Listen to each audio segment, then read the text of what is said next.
Hallelujah, hallelujah, hallelujah, hallelujah.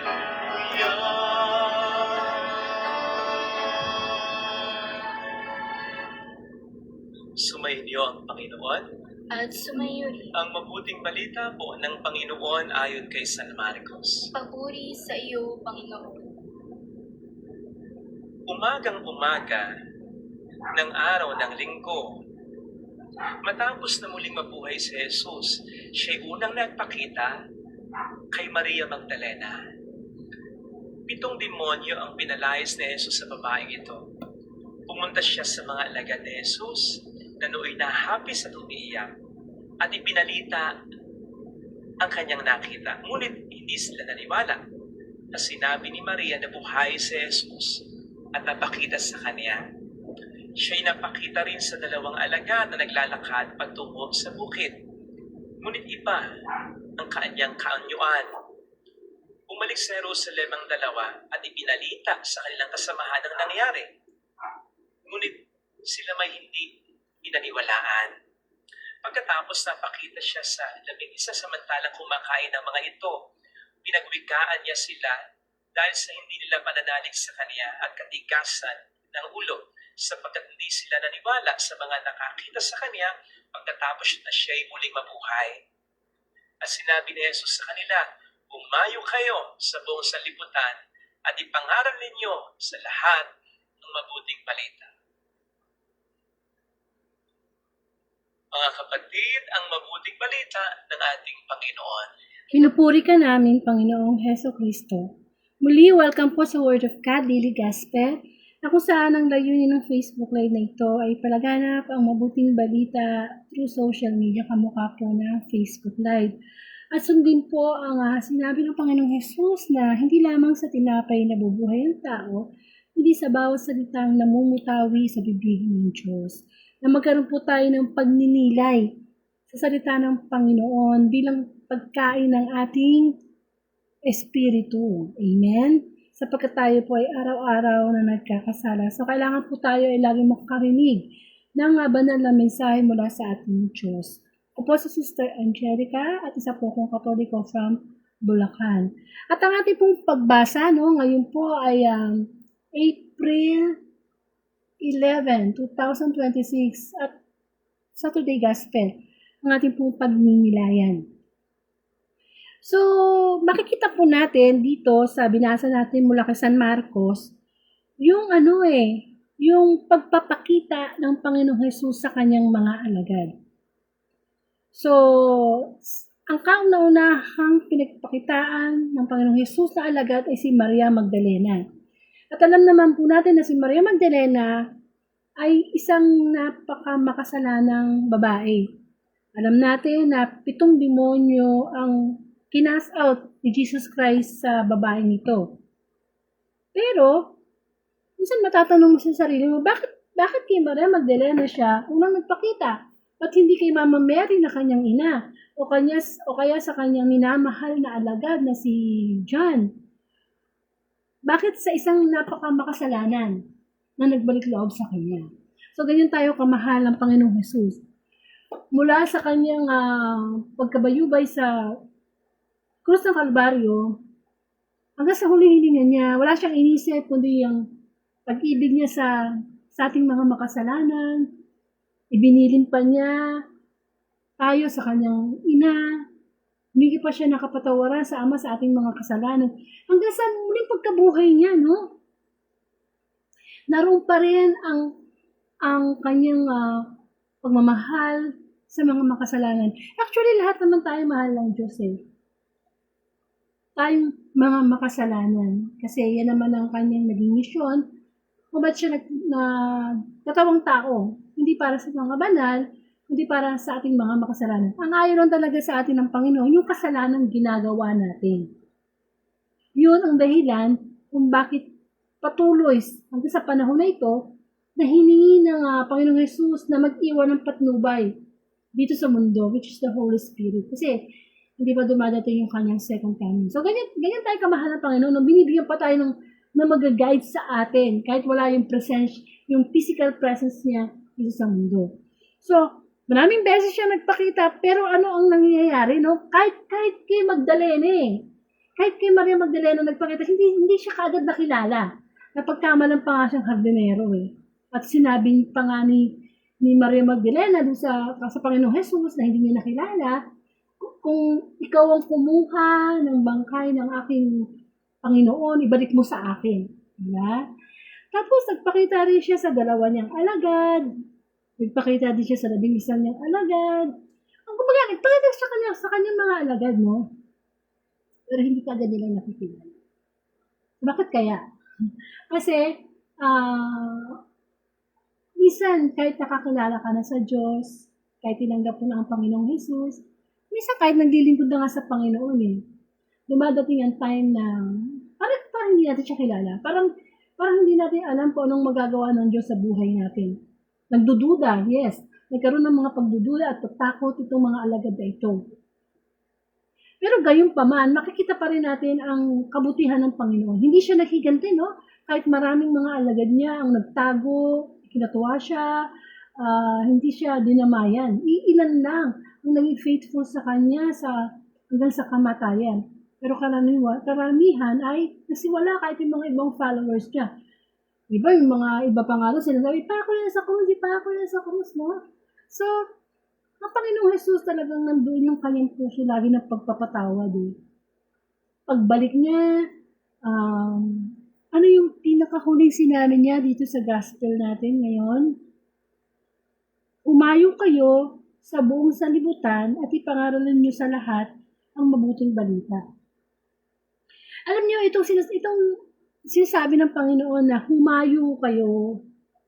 Totoo naman to na ginawa niya to eh, nung nagkatawang tao siya eh. Nag-mission siya. Anak siya ng Diyos, pero siya parang siyang naging messenger ng mabuting balita ng ating Ama. Wala siyang ginawa nung simula siyang mag-mission, kundi talaga araw-araw, ipanaganap ang mabuting balita sa iba't ibang lugar.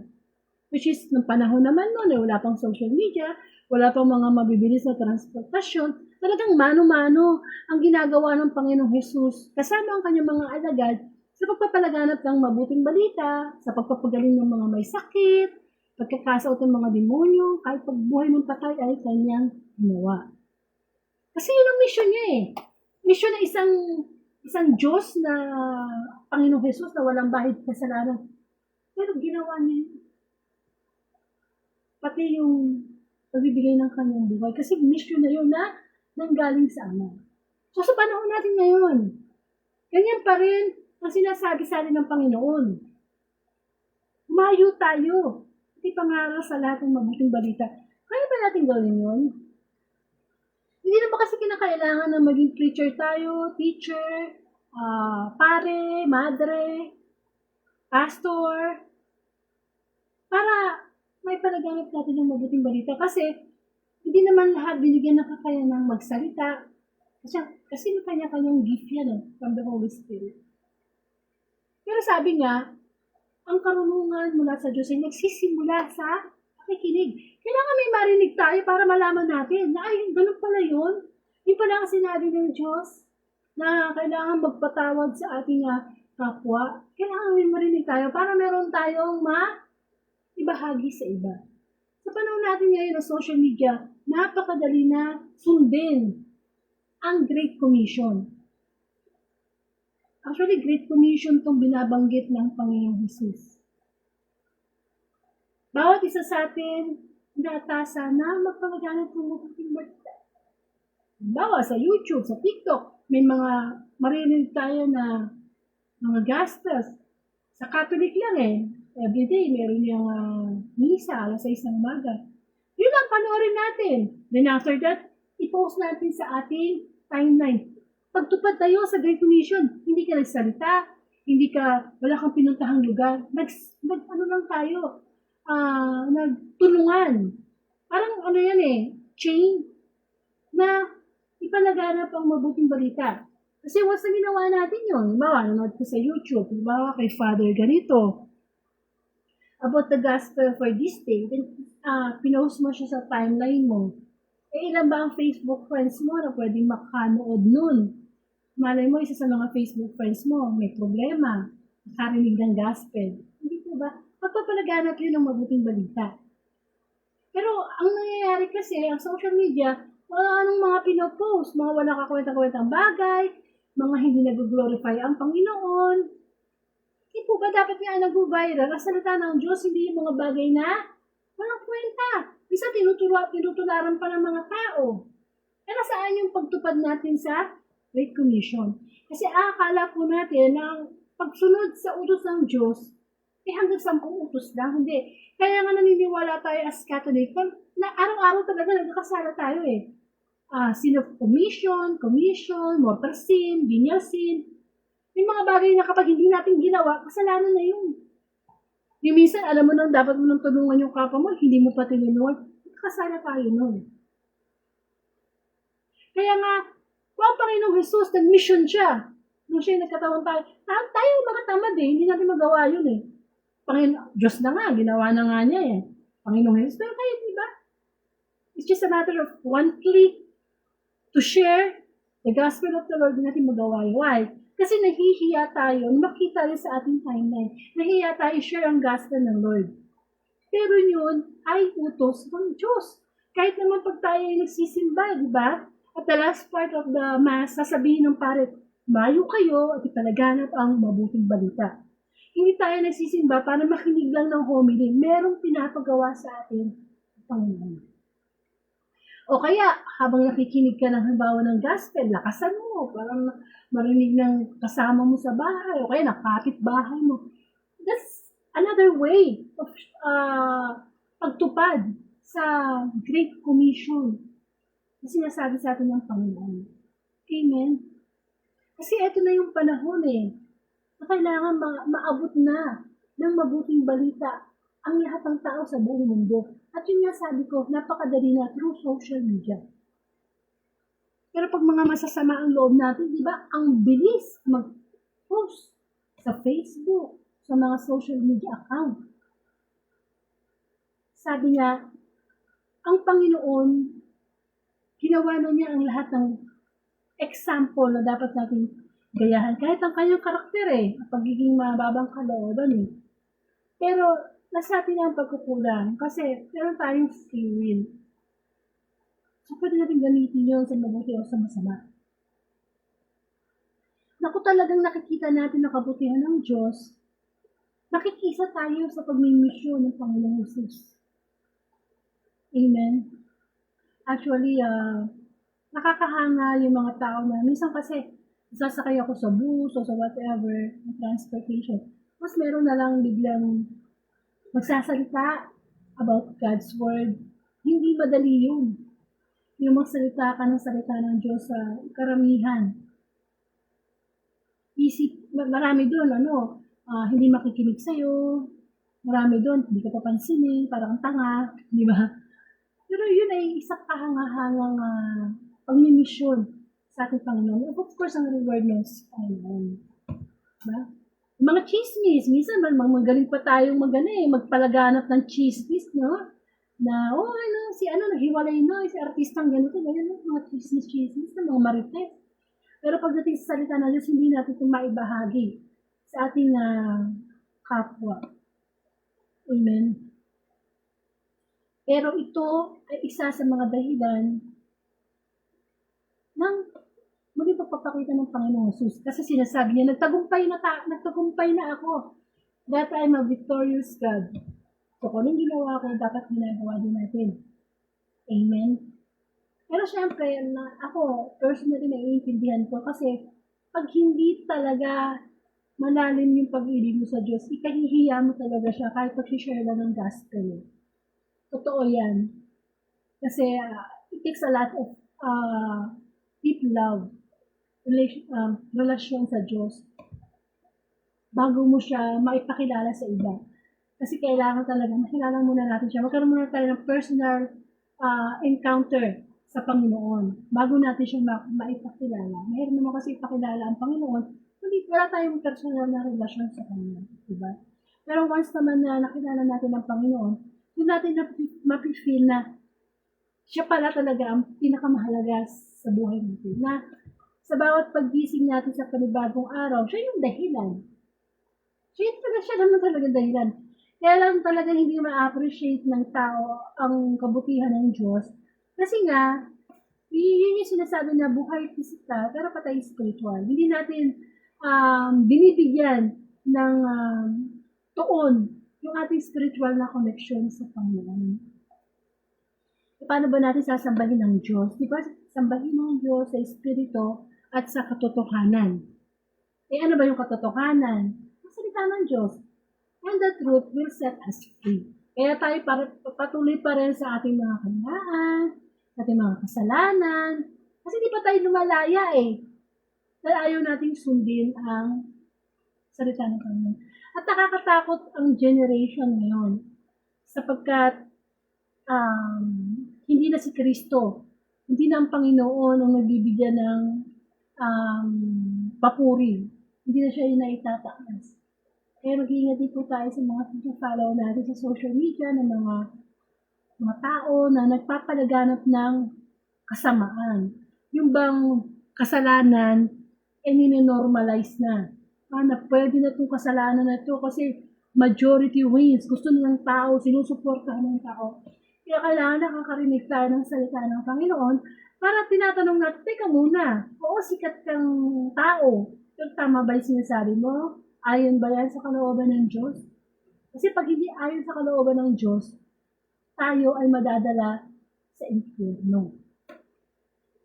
Tayo naman kasi mga tao, hanggat wala tayo doon sa sitwasyon siguro na, diba, wala na lahat ng itong mundo. Wala na yung wifi, wala na yung trabaho, wala na lahat. Kumbaga nandun na tayo sa harapan ng paghusga ng Panginoon. Doon pa lang siguro natin, actually hindi siguro, doon pa lang talagang magko-concentrate ang tao na, Lord, kitawarin mo na ako, nandun magbabago na ako. Kasi pinag-usapan natin dito kaluluwa eh. Ang buhay natin dito sa mundo, pansamantala lang. Manghihiram lang tayo ng buhay, pinagkakatiwala lang. Sobrang iksi ng buhay natin. Kapalit ng walang hanggan. Pinag-uusapan natin ito, walang hanggan na buhay, eternal life, or eternal punishment. Wala na pagkukulang sa atin ng Diyos, ibinigay na sa atin ng lahat. Open book na ang kanyang mga utos. May problema tayo, may utos yan. So, dapat natin sundin. Pero yun nga, sabi nga, ang pagsisisi ay nasa huli. So, dawa, maging aral na sa atin na sa buhay natin na ngayon, lagi natin makita ang Panginoon sa sitwasyon ng ating buhay. Oo, maraming dapat ikatakot ngayon sa panahon na ito, sa mga gera na nangyayari, pero yung matakot tayo, no? Sabi nga ng kasulatan, matakot daw tayo sa mga pumapatay ng kaluluwa, hindi sa pumapatay sa katawang lupa. Amen. So, ang ating buhay dito sa mundo, paghahanda to sa buhay na walang hanggan. Pero kung narinig na natin yung gospel, hindi pa rin natin sinusunod, nasa atin na yung problema, no? Basta araw-araw nabubuhay tayo sa habag ng Diyos. Bawat pagising natin, habag ng Diyos yun. Hindi yun normal.